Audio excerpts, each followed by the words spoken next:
146ኛ ቀናችን ነው። የተወደዳችሁ የመጽሐፍ ቅዱስ ንባብ ቤተሰቦቻችን መስከረም 1 ዘፍጥረት 1 ብለን ጀምረን እስከ ራዕይ 22 ጳጉሜ 5 ላይ ለመጨረስ እየሄድን ያለነው ጉዟችን ነው። ይሄ ዛሬ በዚህ ቀን የምናነበው ደግሞ ኢዮብ ምዕራፍ 16 እስከ 18 ድረስ ያለውን ይሆናል። አብረን እናንብብ። በጌታ በኢየሱስ ስም አነባለሁ። ኢዮብ ምዕራፍ 16።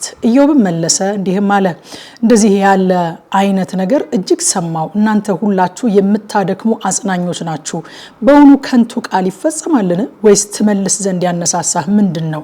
እኔ ደግሞ እንደናንተ እናገር ዘንድ ይቻለኝ ነበር። ነፍሳችሁ በነፍሴ ፋንታ ቢሆን ኖሮ እኔ በእናንተ ላይ ቃል ማሳካት ራሴንም በእናንተ ላይ መነቅነቅ በተቻለኝ ነበረ።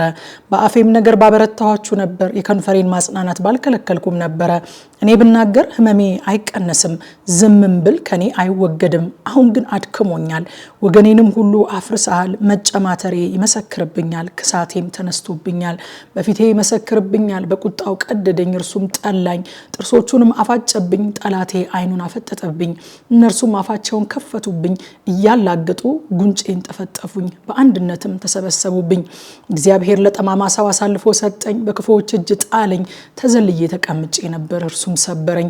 አንገቴንም ይዞ ቀጠቀጠኝ፣ እንደ ዓላማ አድርጎ አቆመኝ። ቀስተኞቹ ከበቡኝ፣ ኩላሊቴንም ቆራረጠ፣ እርሱም አልራራም። ሐሞቴን በምድር ላይ አፈሰሰ፣ በቁስል ላይ ቁስል ጨመረብኝ። እንደ ኃያል እየሰገገ ይሮጥብኛል። በቁርበቴ ላይ ማቅ ሰፋው፣ ቀንዴንም በመሬት ላይ አኖርኩ። ፊቴ ከልቅሶ የተነሳ ቀላ፣ የሞት ጥላ በዓይኖቼ ቆብ ላይ አለ። ነገር ግን በእጄ አመፅ የለም፣ ጸሎቴም ንጹህ ነው። ምድር ሆይ ደሜን አትክደኝ፣ ለጩኸቴም ማረፊያ አይሁን። አሁንም እነሆ ምስክሬ በሰማይ አለ፣ የሚመሰክርልኝም በአርያም ነው። ጸሎቴ ወደ እግዚአብሔር ይድረስ፣ ዓይኔም በፊቱ እንባ ታፍስስ። የሰው ልጅ ከባልንጀራው ጋር እንደሚሟገት ሰው በእግዚአብሔር ፊት ለመሟገት ምን ነው በቻለ? ጥቂቶች ዓመታት ካለፉ በኋላ እኔ ወደማልመለስበት መንገድ እሄዳለሁ። ኢዮብ ምዕራፍ 17። መንፈሴ ደከመ፣ ዘመኔ አለቀ፣ መቃብርም ተዘጋጅቶልኛል። አላጋጮች በእኔ ዘንድ አሉ፣ ዓይኔም በማስቆጣታቸው አደረች። አሁንም አንተ መያዣ ሆነህ ተዋሰኝ። ከእኔ ጋር አጋና የሚመታ ማን ነው? ልባቸውም እንዳያስተውል ከልክለኸዋል። ስለዚህ ከፍ ከፍ አታደርጋቸውም። ለብዝበዛ ባልንጀሮቹን አሳልፎ የሚሰጥ ሰው የልጆቹ ዓይን ይጨልማል። ለሕዝብ ምሳሌ ያደረገኝ፣ በፊቱ ላይ ጺቅ እንደሚሉበት ሰው ሆንኩ። ዓይኔም ከሐዘን የተነሳ ፈዘዘች፣ ብልቶቼም ሁሉ እንደ ጥላ ሆኑ። ቅኖች ሰዎች በዚህ ነገር ይደነቃሉ፣ ንጹሕም በዝንጉ ላይ ይበሳጫል። ጻድቅ ግን መንገዱን ያጠነክራል፣ እጁም ንጹሕ የሆነ ሰው ኃይልን እየጨመረ ይሄዳል። ነገር ግን እናንተ ሁሉ ተመልሳችሁ ወደ እኔ ኑ፣ በእናንተም ዘንድ ብልሃተኛ አላገኝም። ዕድሜ አለፈች፣ ሐሳቤና የልቤ መሳሪያ ተቆረጠ። ሌሊቱን ወደ ቀን ይለውጣሉ፣ ብርሃኑንም ወደ ጨለማ የቀረበ ይመስላቸዋል። ተስፋ ባደርግ ሲኦል ቤቴ ናት፣ ምንጣፌንም በጨለማ ዘርግቻለሁ። መበስበስን አንተ አባቴ ነህ፣ ትልንም አንቺ እናቴ እህቴም ነሽ ብያለሁ። እንግዲህ ተስፋዬ ወዴት ነው? ተስፋዬንስ የሚያይ ማን ነው? አብረን በመሬት ውስጥ ስናርፍ ወደ ሲኦል ይወርዳል። ኢዮብ ምዕራፍ 18። ሸዋዊውም በልዳዶስ መለሰ እንዲህም አለ፣ እስከ መቼ ቃልን ታጠምዳለህ? አስተውል፣ ከዚያም በኋላ እንናገራለን። ስለምንስ እንደ እንስሶች ተቆጠርን? ስለምንስ በዓይንህ ፊት ረከስን?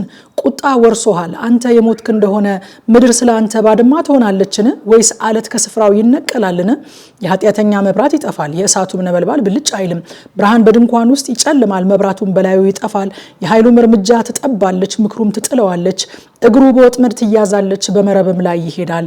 አሽክላ ሰኮናውን ይይዛል፣ ወስፈንጥርም ይበረታበታል። በምድር ላይ የሸምቀቆ ገመድ፣ በመንገዱም ላይ ወጥመድ ለእርሱ ተሰውራለች። ድንጋጤ በዙሪያው ታስፈራዋለች፣ በስተኋላውም ሆና ታባረራቸዋለች። ኃይሉ በራብ ትደክማለች፣ መቅሰፍትም እስኪሰናከል ተዘጋጅቶለታል። የሰውነቱ ብልቶች ይጠፋሉ፣ የሞትም በኩር ልጅ ብልቶቹን ይበላል።